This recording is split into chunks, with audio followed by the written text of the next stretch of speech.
About the communication to the direction of communication. When we talk about direction, is the way in an organization that the communication is happening. We mentioned it last week, if you remember, top down and horizontal and things like that. Here we are going to go more in depth with it. So what is the downward communication? Well, traditionally, the main focus in business organization has been on downward communications. As you see in the chart, this is because of the hierarchy, the hierarchical nature of organizations, where all communication basically and naturally flows from top to bottom. And it is communication that comes from the superior and flow down to the subordinate.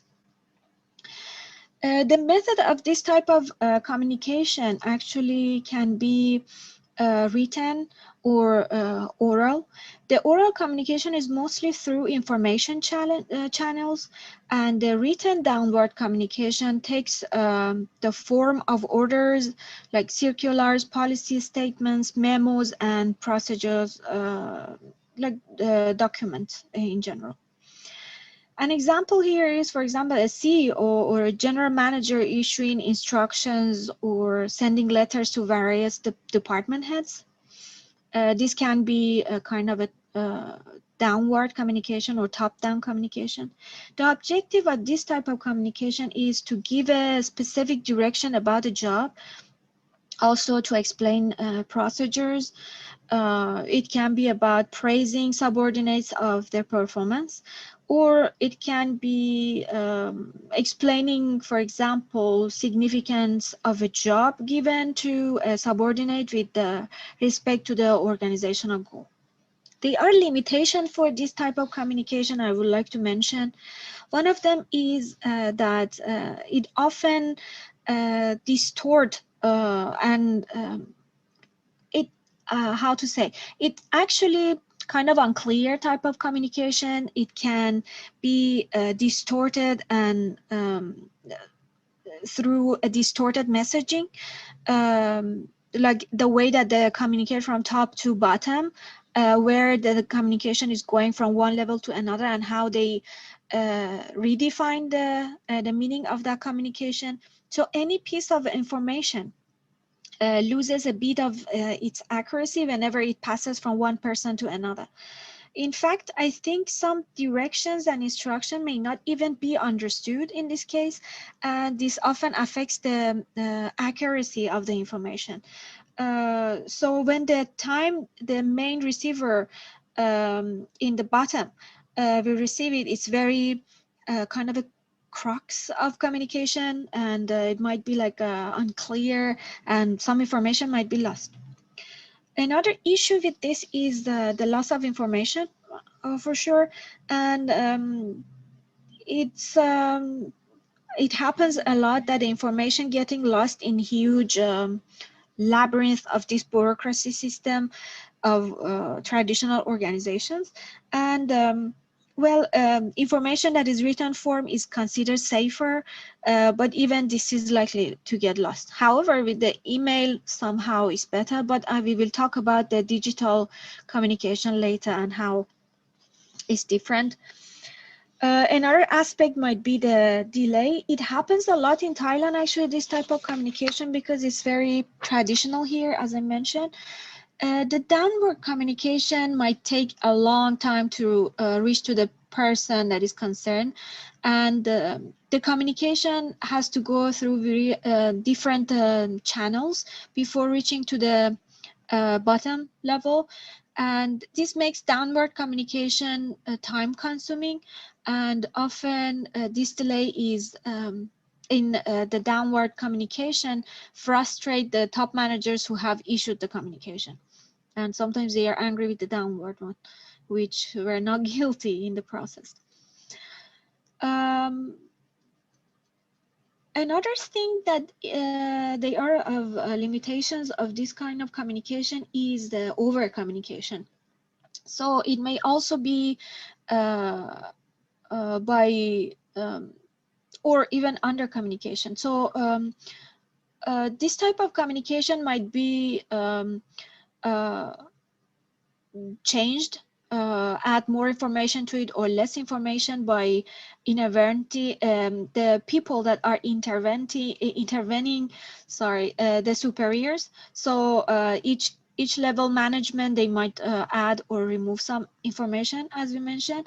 So the superior might talk too much at a time or too little in the other, and they may actually dilute or modify the communication by the end. And then the last one that I can mention in this can be resistance. It actually reflects an authoritarian setup. If we may, it prevents the people in the bottom from participating in the decision-making process, and it gives them the feeling of being talked down to. So these people of subordinate level may oppose to the decision or not welcome it so wholeheartedly. The other, type of communication is upward communication, which I think it's clear from its name, from bottom to top. Um, well, this channel of communication actually sends information upward, and it starts from the people at the lowest level of an organization and reaches to the top. And it's an open door policy, like it can be an example for that, or social gatherings, reports, direct correspondence, or counseling, things like that can be categorized under this type of communications. Managers these days recognize the importance of this type of communication, and until now it was felt that the right to communicate had been vested only in the top management, but now they are trying to move it from bottom to top as well. The methods in this case can be like meetings, can be any type of meetings like weekly or monthly meetings, that the both like all levels of employers are attending to this type of meetings, and they are able to share their ideas. Another one is written type of communications, um, given by employees to their superior, some kind of letters and regards, and this might be like suggestion to improve an aspect of the company itself. Another activity in this case can be like informal gatherings, like parties and get-togethers. These type of things are very nice because they provide opportunities for employees to share their feelings and have kind of an interaction with their superior out of their formal situation. And the other one might be like suggestion of schemes. Well, it's encourage, in this case, they encourage the employees to give suggestions to the practices and systems being followed in the organization. In this case, they are some kind of suggesting box in the company might be, or the other different type of system they might have, like online reviews or things like that. The goal of this type of communication is something like feedbacks, uh, because this type of communication provides the management with necessary feedbacks on a basis of like regular basis, and management can actually make sure whether the subordinates understood a given set of directions properly or not. It can be a way to share the held up emotions. The employees can get the opportunity to vent about their problems, and if they are sad about something or upset about something, then they communicate with the management. Also, it can be used as a positive suggestion. Often Actually, quite often, this channel brings forward some of the very useful suggestions from the employee that can be implemented in the organization's benefit. And the last objective can be harmony, because the upward communication actually create an environment, an atmosphere that brings the management and employees close together, and it creates a positive psychological factors as employee may feel involved, and it can motivate the people because they feel like engaged and important. But there are some limitation in this case as well. I can say it's the most problem is in this type of communication are psychological in nature. What do I mean is that most higher ups or people on top, they don't like to be told anything about anything or against their own decisions or wishes. Also, it can be from the employees who many of us are hesitant to walk up to the manager and initiate upward communication. And this might be because of the common belief among employees that is may not really be of their interest to communicate their problems and needs to their superior. It might be cultural because mostly Western cultures are very direct, talking with their superiors in compared with the Eastern ones. And sometimes it's the managers that they don't accept certain unpleasant facts. And this may lead to the distortion of this type of channel of communication. Also, it might be used by people for for personal gains, such as employees try to uh, endear themselves to the superior by passing on selective information, and in this case, the genuine information may be suppressed or distorted.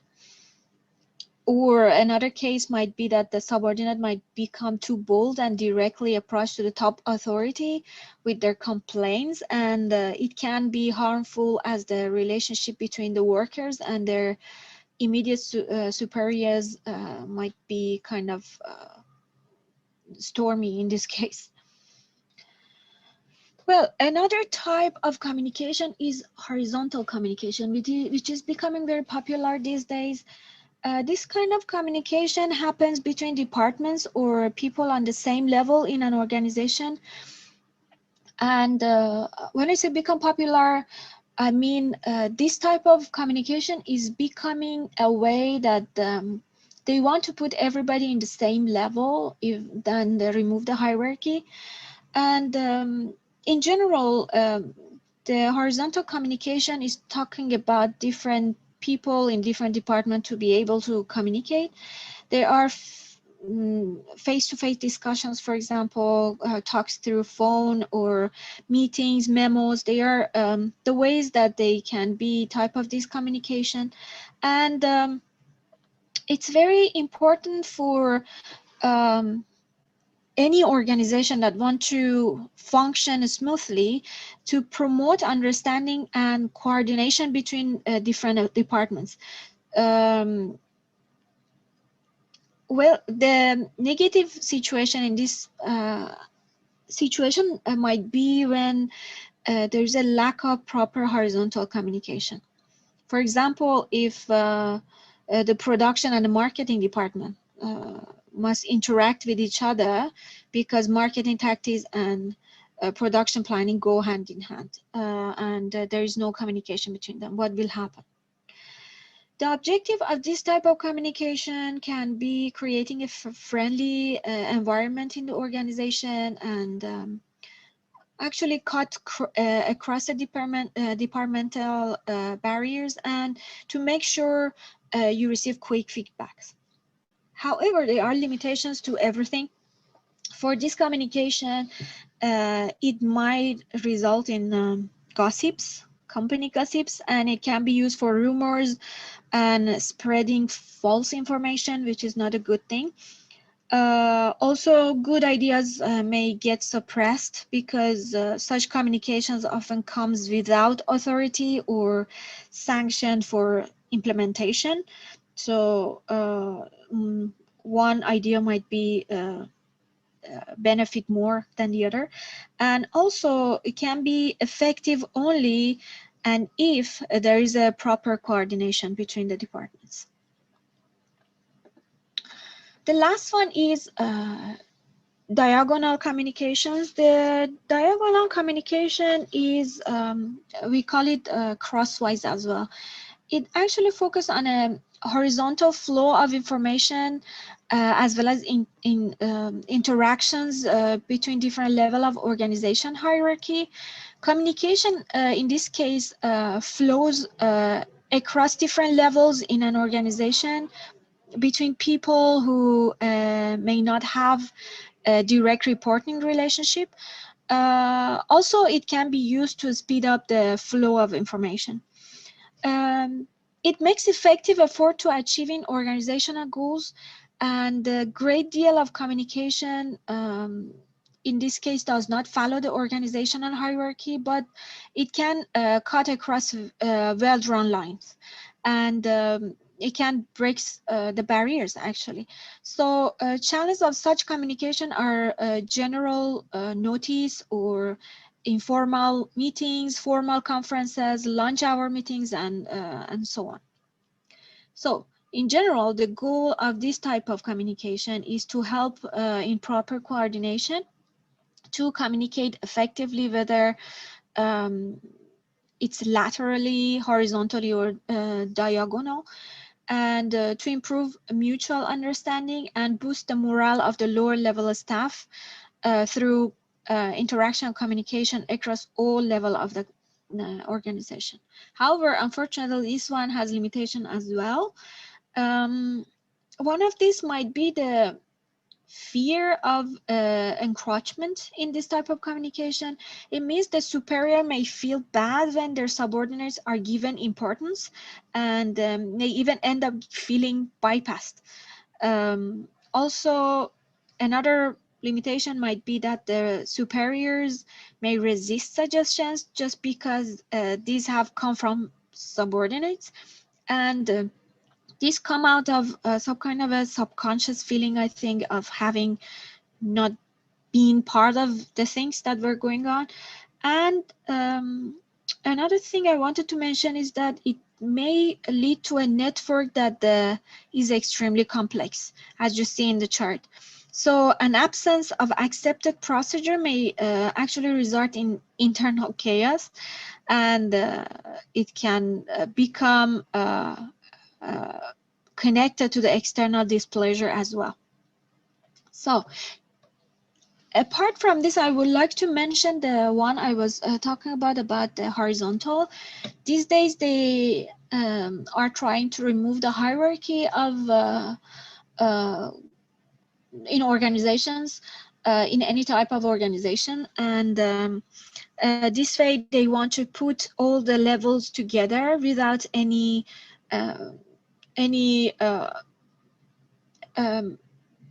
impact, like any importance, sorry, to one against the other. So managers, top managers, subordinates, they will be all in one level, communicating openly with each other without thinking who is superior, who is subordinate.